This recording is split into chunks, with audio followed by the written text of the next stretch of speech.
के साथ रोज़ाना की बुनियाद पर जो प्रोग्राम कर रहे हैं उसमें आज कुछ एक लहर दौड़ी है, खुशी की भी, उम्मीद की भी, और यकीन जागा है उस बातों का जिसका हम बार बार जिक्र कर रहे हैं। आज चंद दिनों में, गुज़श्ता 7 दिनों के दौरान में हमने ये देखा है कि कोरोना वायरस की वजह से जो केसेस रिपोर्ट हो रहे हैं वो और जो अमवात हो रही हैं उसमें कमी आना शुरू हुई है। मैं आपको ग्राफ दिखाता हूँ।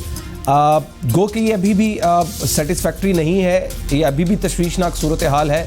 89 जो पीपल हैं वो अब पाकिस्तानी आज के दिन में इंतकाल कर गए हैं और 4,471 केसेस रिपोर्ट हुए हैं गुज़श्ता 24 घंटों के दौरान। लेकिन आप जो ग्राफ देख रहे हैं इसमें आपको नज़र आ रहा होगा कि गुज़श्ता 7 दिनों की जो एक दिन की एक बार आपको नज़र आ रही है, इसमें सिर्फ एक दिन आज से 2 दिन पहले यानी कि ये फ्राइडे वाले दिन एक ग्राफ ऊपर जा रहा है, बाकी चारों स्टैटिक नीचे को होते हुए नजर आ रहे हैं आपको। यानी मजमूई तौर पर हम देखें तो इसमें कमी आ रही है, यानी सिलेक्टेड लॉकडाउन कुछ हद तक काम करता हुआ नजर भी आ रहा है।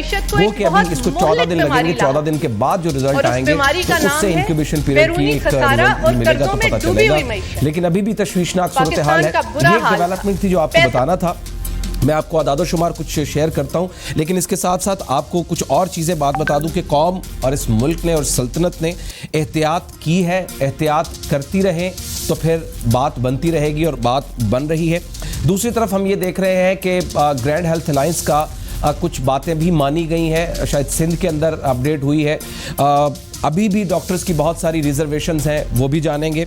साथ में मैं बार बार ये कह रहा हूँ कि जो अशखास फ्रंट लाइन पर लड़ रहे हैं उनकी बात को मानना होगा, सुनना होगा, रिजिडिटी मत दिखाएं।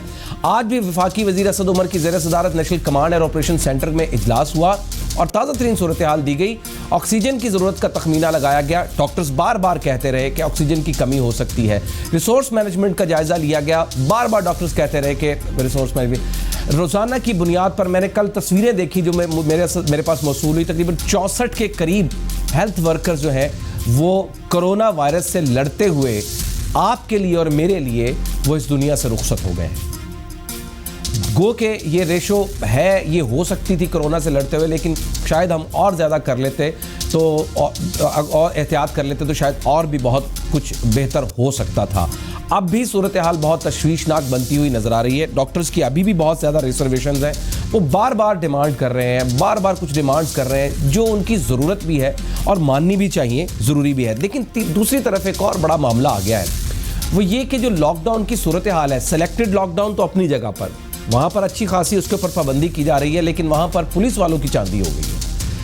मुतअद्दिद जगहों पर ऐसी इंफॉर्मेशंस मौसूल हुई कि जो जान पहचान है या कुछ ले दे के कुछ देर के लिए गली से या मोहल्ले से बाहर जाने की इजाज़त दे दी जाती है। दूसरी बात यह है कि दुकानदारों को बहुत ज़्यादा तंग किया जा रहा है, ख़ास तौर पर जो ग्रॉसरी स्टोर्स हैं, किराना स्टोर हैं, जिनको जो कि नोटिफिकेशन आया उसकी सीरियल नंबर C के अंदर मेंशन है कि वो 9 बजे से लेकर 7 बजे तक दुकानें खोल सकते हैं और वो 7 दिन दुकानें खोल सकते हैं। वो बेचारे बहुत ज़्यादा परेशान हैं इस वक्त। उनकी दुकानें कभी 2 बजे, कभी 1 बजे, कभी सारा दिन नहीं खुलने दी जाती और कहा जाता है कि चूँकि 5 दिन दुकानें खोल सकते हैं, बाकी 2 दिन लॉकडाउन है तो आप इसको भी बंद करें। हालांकि इसकी इजाज़त दी गई। ये कुछ शिकायत आ रही हैं। फिर जो बार्बर शॉप्स हैं वो बहुत परेशान है। सैलून्स के साथ जिनका ताल्लुक़ है वो बहुत ज़्यादा तकलीफ़ में और परेशानी में है, उनका काम नहीं चल पा रहा है। गो के उनको खोलने की कुछ हद तक पंजाब के अंदर इजाज़त है, दुकानें खुली हुई हैं, सैलून्स खुले हुए हैं, SOPs की इजाज़त मिल रही है, लेकिन वहाँ पर भी जो गाहकी का रश है वो कम है। तो मजमूई तौर पर जो आपको सूरत हाल बताऊँ, अब कोरोना की मजमूई तादाद 1,81,088 हो गई है और हलाकतें 3,590 हो चुकी हैं। आज पंजाब में 1204 केसेस आए हैं, 24 अमवात हुई हैं। इस्लामाबाद में 250 केसेस आए हैं, 3 अमवात हुई हैं। गिलगित में 10 नए केसेस आए हैं, 1 अमवात हुई है। इसी तरह सिंध की भी बताता हूँ, आज़ाद कश्मीर में 32 नए केसेस आए हैं और जो 24 घंटे में 3,566 अफराद शफायाब हुए हैं। अब जो आने वाले 1 महीने के बाद तकरीबन 6,000 जो क्रिटिकल पोजीशन में अफराद हैं उनकी जान बचा सकते हैं। सिंध में 1464 नए मरीज़ आए हैं, 14 अमवात हुई हैं।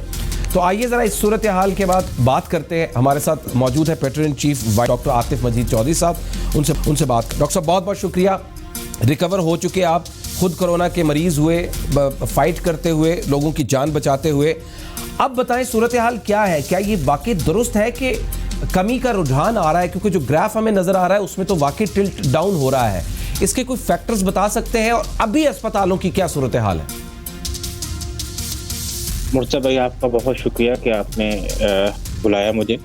अच्छा, एक जो ग्राफ आप हम समझते हैं कि नीचे की तरफ जा रहा है, मेरे ख्याल में 1 या 2 दिन के फिगर से हम इस पे कोई अंदाज़ा या कोई हतमी राय कायम नहीं कर सकते। ठीक। लेकिन हम ये ज़रूर कह सकते हैं कि हमारा ये शुरू से ख्याल था कि जैसे आप लॉकडाउन करेंगे, जैसे आप इस चेन को तोड़ने की कोशिश करेंगे, तो यही एक सोल्यूशन है जिससे हम बच सकते हैं कि हम घरों के अंदर रहें, फासला रखें, हम मार्केट्स में ना जाएं, हम बाहर ना जाएं। चलें, गवर्नमेंट ने हमारी लॉकडाउन की बात को तो ओवरलुक किया, जिसका खमियाजा इस कौम ने भुगता और ओपनली उसका रिजल्ट सबके सामने आया। सही। अब स्मार्ट लॉकडाउन की तरफ गए हैं और लाहौर के काफी ज्यादा इलाके सील किए हैं। जी हाँ। अच्छा, इससे हमारा ये पर्सनली ख्याल है कि इससे कोई बहुत बड़ा फर्क तो नहीं पड़ने वाला, लेकिन अगर ये वाकईतन बहुत इससे स्ट्रिक्टली इस पर अमल किया जाए और बहुत सारे इलाके जो कि ज्यादा कंजेस्टेड हैं या जहाँ बहुत ज्यादा मरीजों की तादाद है, उन्हें प्रॉपर सील किया जाए, तो हमारा ख्याल है कि इसको भी हम कुछ ना कुछ का फायदा हो सकता है। रही बात कि प्रैक्टिकली कम हुए हैं केसेस, अभी हॉस्पिटल में तो इसको फील नहीं किया जा रहा। हाँ, ये आज ग्राफ आप देख रहे हैं, एक दिन कम हुआ है या 1-2 दिन स्टेटिक रहे हैं, तो इससे अभी ये कुछ ज्यादा इम्पोर्टेंट इंडिकेशंस नहीं है। हाँ, अगर 1 हफ्ते तक ग्राफ नीचे जाता है या पेशेंट की कंटिन्यूस वो तादाद नीचे की तरफ जाती है, तो वो सिग्निफिकेंट होगी, तो उसे हम देख सकते हैं। ठीक। अच्छा, ये बताएं डेक्सामेथासोन का जो था, डेक्सामेथासोन के बारे में बहुत ज़्यादा इन्फॉर्मेशन आई कि ठीक है जी ये बड़ा इफेक्टिव होगा, लेकिन मार्केट में भी ख़राब हुआ, अस्पतालों में मौजूद है। अच्छा मुर्जा भाई, मैं आपको बड़ी मजे की बात बताऊं कि डेक्सामेथासोन इवन WHO ने जब बाद में कहा, या ये रिसर्च बाद में आई कि डेक्सामेथासोन बड़ी इम्पोर्टेंट ड्रग है कोरोना के अंदर, लेकिन हमारे यहाँ डॉक्टर इसे पहले से यूज कर रहे थे। ठीक है। हमारे यहाँ डॉक्टर्स डेक्सामेथासोन जब ये रिसर्च नहीं आई थी तो तब से ये पहले से यूज कर रहे थे। मैं ये बड़ी कॉमन प्रैक्टिस देखता हूँ कि वो स्टीरॉयड को यूज किया जाता है पाकिस्तान के अंदर। ठीक है। पैक्स भी यूज करते हैं, डॉक्टर्स भी यूज करते हैं, हॉस्पिटल्स के अंदर भी यूज किया जाता है। हाँ, मार्केट के अंदर ये बिल्कुल गायब है, ब्लैक के अंदर मिल रहा है, हॉस्पिटल के अंदर अभी ये अवेलेबल है। लेकिन अगर ये पेशेंट की तादाद ऐसे रही तो आई होप कि गवर्नमेंट इसकी जो सप्लाई है वो कंटिन्यू करेगी, पहली दवाइयों की तरह या ऑक्सीजन की तरह या एक्टेमरा की तरह ये एकदम शॉर्ट नहीं होगा और बाद में इन्हें होश नहीं आएगी कि हमने इसकी सप्लाई बेहतर करनी है। अभी ये बताएं कि मैंने पिछले दिनों देखा, कुछ तस्वीर भी देखी, कुछ वीडियोस भी देखी, डॉक्टर्स को मारा पीटा भी गया है। जाहिर है वो एग्रेशन तो होता है कोरोना की वजह से, और एक जो बिला वजह का नैरेटिव बिल्ड किया गया है वही जहर के टीके वाला और चीज़ों वाला। आप मुझे बताएं कि अभी सूरत हाल क्या है? क्या आपको कोई प्रोटेक्शन वगैरह दी जा रही है, या आपको अस्पतालों के अंदर क्या मुश्किलात दरपेश हो रही हैं?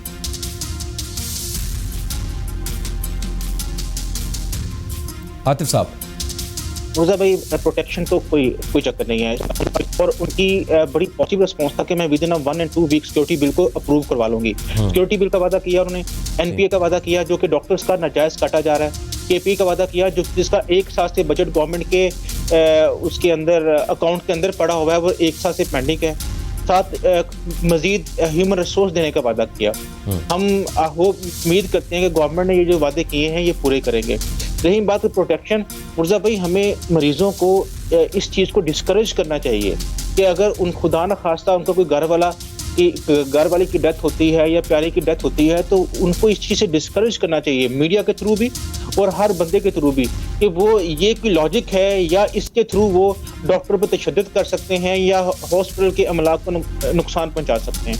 ये जो हम विंडो देते हैं ना, कि हम ये जो शक का फायदा देते हैं, ये जो हमदर्दी का फायदा देते हैं कि भाई उनकी डेथ हुई थी और वो गरीब थे और वो बड़े टेंशन में थे, तो वो डॉक्टर से लड़ पड़े, डॉक्टर को थप्पड़ मार दिया या अमलाक को नुकसान पहुंचा दिया, तो ये राइट किसी को दिया नहीं जा सकता। बिल्कुल सही। किसी को राइट नहीं दिया जा सकता कि अगर वो बहुत खुश है तो किसी को नुकसान पहुंचाए, और अगर वो बहुत गरीब है तो या वो डॉक्टर पे अटैक कर दे या वो अपनी परसेप्शन के ऊपर या रॉन्ग परसेप्शन के ऊपर हमसाये के ऊपर अटैक कर दे।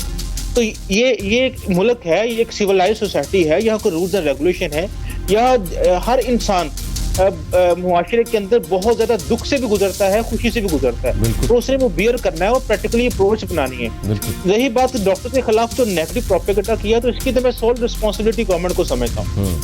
आतिफ भाई मुझे एक बात तो बताइए, मतलब मैं एक एनालिसिस कर रहा था, एक चैनल पर मैं इंटरव्यू दे रहा था, एज ए एनालिस्ट ने बुलाया था, तो मैंने वहाँ सोच समझ के बात बताई। मैंने कहा कि शायद डॉक्टर्स का कसूर नहीं है, फैसिलिटीज़ का भी इतना कसूर नहीं है, शायद हमारे अस्पतालों का भी इतना कसूर नहीं है, या बीमारी आई और उसकी वजह से जो स्ट्रेटजी अपनाई गई शायद उसका भी कसूर नहीं है। हमारा जो बना हुआ सिस्टम है उसका बहुत ज़्यादा कसूर है, जिसकी वजह से बहुत ज़्यादा अमवात हुई। क्या आप इसको सेकंड करते हैं?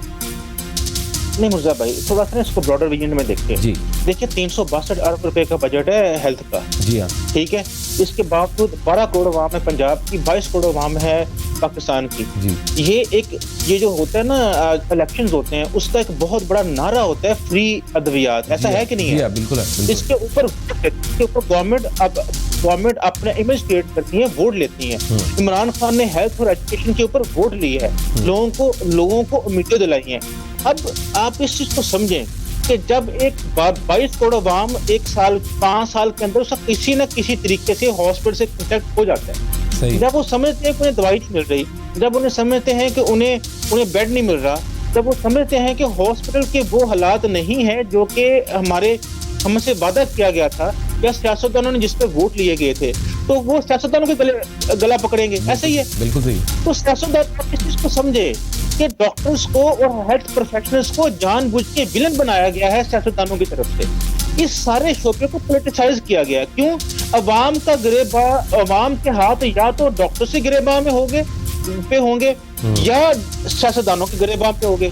तो वो इसको ठीक नहीं कर रहे या डॉक्टर, हमें जानबूझ के विलन बनाया गया है। अगर इसको ब्रॉडर पर्सपेक्टिव में देखें, इस पर पॉलिटिक्स की गई है, जिस हमें विलन बनाया गया है, और ये नेगेटिविटी अवाम के अंदर इंड्यूस की गई है कि इस तमाम बेड ना मिलने के जिम्मेदार डॉक्टर है, दवाई ना मिलने का जिम्मेदार डॉक्टर है, ऑक्सीजन ना मिलने का जिम्मेदार डॉक्टर है। तो अवाम इसमें बिलीव करती है।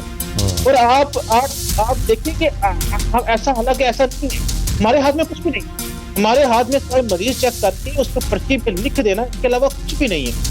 लेकिन होता क्या है कि इस नेगेटिव जो एक मरीज हमारे हॉस्पिटल के अंदर एंटर होता है, वो एक माइंड लेके आता है कि मैं जिसके पास अपना मरीज लेके आ रहा हूँ, ठीक है, उससे मैंने दवाई लेनी है, उससे मैंने बेड लेना है, उससे मैंने पंखा लेना है, उससे मैंने पैरामेडिक्स लेने हैं, लेने हैं। तो साथ अगर ये सब चीज अवेलेबल नहीं है, वो मेरे साथ जुल्म कर रहा है और वो ही मेरी तकलीफ का जिम्मेदार है। तो ये नेगेटिव है। मैं ये इसका सिस्टम, मैं ये समझता हूँ कि सिस्टम ऐसा बनाया गया है ताकि हम किसी को विलन साबित करके अवाम के राजो गजब का हम सियासतदान शिकार न हो। बिल्कुल ठीक, आई गॉट यू डॉक्टर साहब, बहुत बहुत शुक्रिया डॉक्टर आतिफ सर, बहुत बहुत शुक्रिया सर, थैंक यू। मेरा हमेशा हमारे लिए वक्त निकालते हैं, हमारी रहनुमाई करते हैं, बहुत शुक्रिया। एक ब्रेक लेते हैं नाज़रीन।